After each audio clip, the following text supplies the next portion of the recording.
Welcome to sociology இன் தமிழ். இந்த வீடியோவில் post colonial theory அப்படின்னா என்னங்கிறத பார்க்க போகிறோம். இதை தமிழில் பிந்தைய காலனித்துவ கோட்பாடு அப்படின்னு சொல்லுவோம். யூஜிசி நெட் எக்ஸாமுக்கு ரொம்ப முக்கியமான டாபிக் அப்படிங்கிறதுனால இந்த டாப்பிக்கை நான் டிஸ்கஸ் பண்ணுறேன்.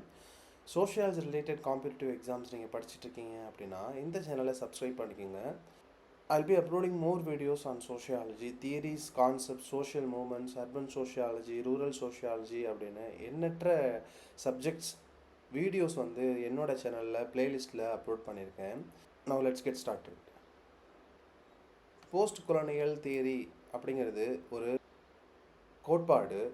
இந்த கோட்பாட்டில் இம்பீரியல் பவர்ஸ், அதாவது scientists, philosophers, novelist, political officials of Europe, especially England, France and US, America 15 மற்றும் 20ஆம் நூற்றாண்டுகளில் India, Australia, Singapore, Malaysia, Bangladesh, Pakistan போன்ற நாடுகளை ஐரோப்பியர்கள் வணிகத்திற்காக அங்கே அரசியல் செய்து ஆட்சி புரிஞ்சிட்டு வந்தாங்க.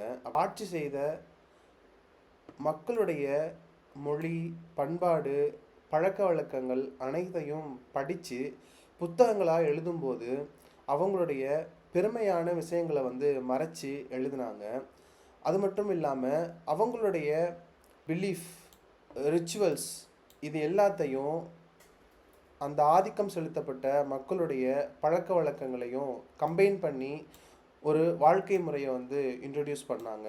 இதனால் அவங்களுடைய, அதாவது இந்திய நாடு போன்ற சப்ஜிகேட்டான பாப்புலேஷனோட உண்மைத்தன்மை அழிய ஆரம்பிச்சிச்சு. அவங்களுக்கு என்ன பழக்க வழக்கங்கள் இருக்குது, என்ன மொழி இருக்குது, என்ன பண்பாடு அவங்கக்கிட்ட இருக்குது, அது எல்லாமே உண்மையான எசன்ஸ் அழிய ஆரம்பிச்சிது. இப்படி இம்பீரியல் பவர்ஸ் சப்ஜிகேட்டட் பாப்புலேஷனை அனலைஸ் பண்ணி அவங்க மாடர்னைசேஷன் அப்படின்ற சொசைட்டியை கன்ஸ்ட்ரக்ட் பண்ணும்போது என்ன மாதிரியான இழப்புகள் சப்ஜிகேட்டட் பாப்புலேஷனுக்கு நடந்தது. அதாவது இந்தியா, பங்களாதேஷ், ஆஸ்திரேலியா இது போன்ற சப்ஜிகேட்டடான மக்களுடைய வாழ்க்கை முறை எப்படி மாறுனுச்சு அப்படிங்கிறத படிக்கக்கூடிய கோட்பாடு தான் போஸ்ட் கொலோனியல் கோட்பாடு. அதாவது பிந்தைய காலனித்துவ கோட்பாடு அப்படின்னு தமிழில் சொல்லுவோம். ஃபாதர் அண்ட் அகடமிக் ஃபவுண்டர் அப்படின்னு ரெண்டு முக்கியமான தியரிஸ்ட் இருக்காங்க. ஃப்ரான்ஸ் ஃபேனான் அப்படின்றவர் father of post colonial studies. அதே போஸ்ட் கொலோனியல் ஸ்டடீஸை அகடமிக்கில் எஜுகேஷனில் கொண்டு வந்தவர் எட்வர்ட் சைடு அப்படின்றவர். இந்த எட்வர்ட் சைடு அப்படின்றவர் ஓரியண்டலிசம் பற்றி பேசியிருக்காரு. ஒருத்தவங்க வரலாற்று பற்றி எழுதும்போது, பண்பாடு பற்றி எழுதும்போது அந்த மேற்கத்திய நாடுகளில் இருக்க எழுத்தாளர்களும் சரி, ஆதிக்கவாதிகளும் சரி, முக்கியமான பெருந்தன்மையாகப்பட வேண்டிய விஷயங்களை சைலன்ஸ்டாக வச்சுட்டாங்க. இப்போ ஆங்கிலேயர்கள் இந்தியாவை பற்றி எழுதியிருக்க விஷயங்களை பார்த்தோம் அப்படின்னா, இந்தியர்கள்கிட்ட இருக்கக்கூடிய பண்பாடு காட்டுமிராண்டித்தனமாக இருக்குது, அவங்கக்கிட்ட சிவிலைசேஷன் கொண்டு வரணும் அப்படின்னு இந்தியாவோட பெருமையை மறைச்சிட்டு அவங்கக்கிட்ட இருக்க ப்ளஸ்ஸை இங்கே மைனஸாக இருக்குது. வெஸ்டர்ன் கண்ட்ரீஸில் இருக்கிறது ஈஸ்டர்ன் கண்ட்ரீஸில் இல்லை, ஏசியாவில் இல்லை, அதனால இவங்க சேவேஜ், காட்டுமிராண்டிகள் அப்படின்னு சொல்கிறாங்க. எந்த ஒரு காரணத்தை கொண்டும் டெவலப்டு கண்ட்ரீஸ் டெவலப்பிங் கண்ட்ரீஸை டவுன் பண்ணி அவங்களுடைய பண்பாடு தவறு, மொழி தவறு, பழக்க வழக்கங்கள் தவறு அப்படின்னு சொல்லக்கூடாது.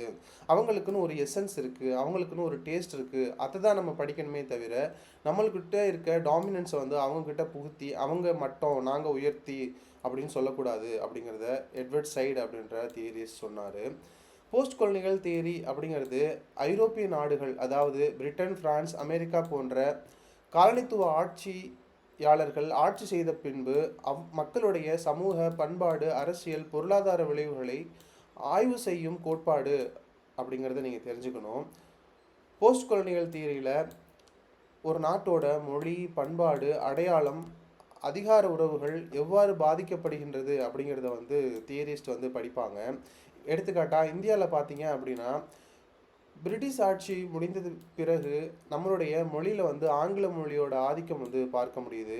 மேற்கத்தியர்களுடைய கல்வி முறை வந்து இருக்கு. அவங்களுடைய பண்பாடு அதிகமா நம்ம வந்து இன்னைக்கு வரையும் ட்ரெஸ்ஸிங் சென்ஸ்லயும் சரி, சாப்பாட்டு முறையிலயும் சரி, அவங்களுடைய இன்ஃப்ளூயன்ஸ் வந்து இருக்கு. அது மட்டும் இல்லாம சமூகம் மற்றும் அரசியல் நிறுவனங்கள்லயும் அவங்களுடைய இன்ஃப்ளூயன்ஸ் இருக்கு அப்படிங்கிறத நம்ம பார்க்குறோம். இது எல்லாத்தையும் தான் போஸ்ட் கொலோனியல் தியரிஸ்ட் வந்து படிப்பாங்க. ரொம்ப முக்கியமான போஸ்ட் கொலோனியல் தியரிஸ்ட் மற்றும் அவங்க சொன்ன ஃபோக்கஸ் பண்ண முக்கியமான கோட்பாடுகளை வந்து இந்த ஸ்லைடில் கொடுத்துருக்கேன். எட்வர்ட் சயீட் அப்படின்றவர் power knowledge and western representation பற்றி படிச்சிருக்காரு. ஹோமி பாபா அப்படின்ற தியரிஸ்ட் கல்ச்சுரல் ஹைபிரிடிட்டி மற்றும் ஐடென்டிட்டி பற்றி படிச்சிருக்காங்க. யாத்ரி ஸ்பைவாக் அப்படின்றவங்க மார்ஜினலைசேஷன் அண்ட் த ஸ்பபால்டன் வாய்ஸ் பற்றி படிச்சிருக்காங்க. ஃப்ரான்ஸ் ஃபனோன் அப்படின்றவர் psychology of racism and colonial violence பற்றி படிச்சிருக்காங்க. இந்த கான்செப்ட் உங்களுக்கு எளிமையாக புரிஞ்சிருக்கும் அப்படின்னு நம்புகிறேன். இதே மாதிரி முக்கியமான தியரிஸ் கான்செப்ட்ஸ் சோஷியாலஜி ரிலேட்டடாக நீங்கள் தெரிஞ்சுக்கணும் அப்படின்னா make sure you subscribe to this channel. I'll be uploading more videos like this. Thank you for watching. This is Mohammed signing off.